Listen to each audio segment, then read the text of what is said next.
Dance as culture, understanding world and folk dance.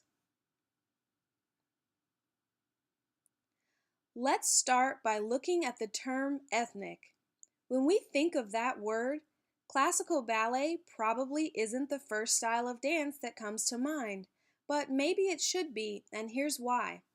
An ethnochoreologist, or someone who studies different cultures by looking at their dances, would tell you that in the generally accepted anthropological view, ethnic means any group with common genetic, linguistic, and cultural ties. So by that definition, classical ballet, which portrays a European tradition, is an ethnic dance. In fact, by that definition, almost all dance forms would be considered ethnic dances.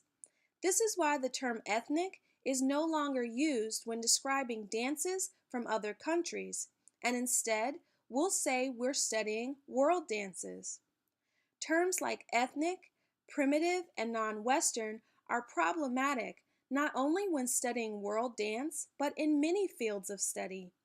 These terms suggest that Western is normal and everybody else is just other. And because words are powerful, most social scientists make an effort to use terms that are respectful to all the diverse and valuable cultures they study. Now that we have the term world concert ritual dance, let's define it. These are dances that are specific to a certain country. They are typically performed for an audience. They can also be ritualistic or sacred in nature. World concert ritual dances also tend to resist change over time, and at the very least, they tend to be performed with the original intention or meaning behind the dances. Other characteristics of world concert ritual dance are that they portray what's important to that particular group of people. For instance, they might incorporate or portray religion, moral values, work ethics, or historical information. World dances are sometimes used as a form of communication and are passed down from generation to generation.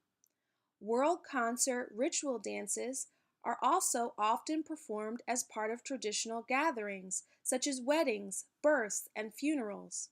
And finally, you'll find particularly strong world dance traditions in many Asian, African, and Caribbean nations and cultures. Now, let's move on to folk dance, which has many similarities with world dance but isn't exactly the same.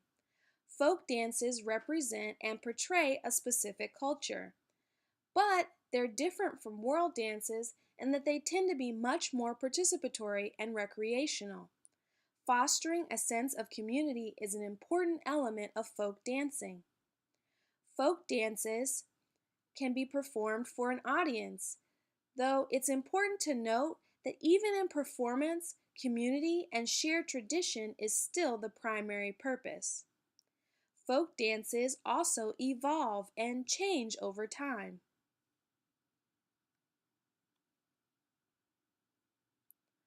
Other characteristics of folk dance include an emphasis on music and costumes.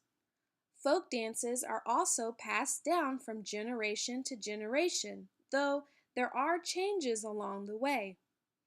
It's believed that many of Europe's folk dances were created by working class peasants as a direct response to court dances from the 16th century.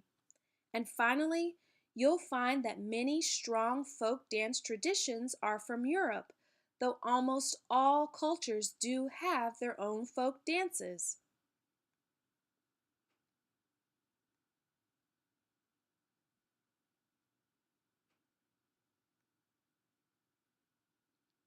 And that's it for Dance as Culture, Understanding World and Folk Dance.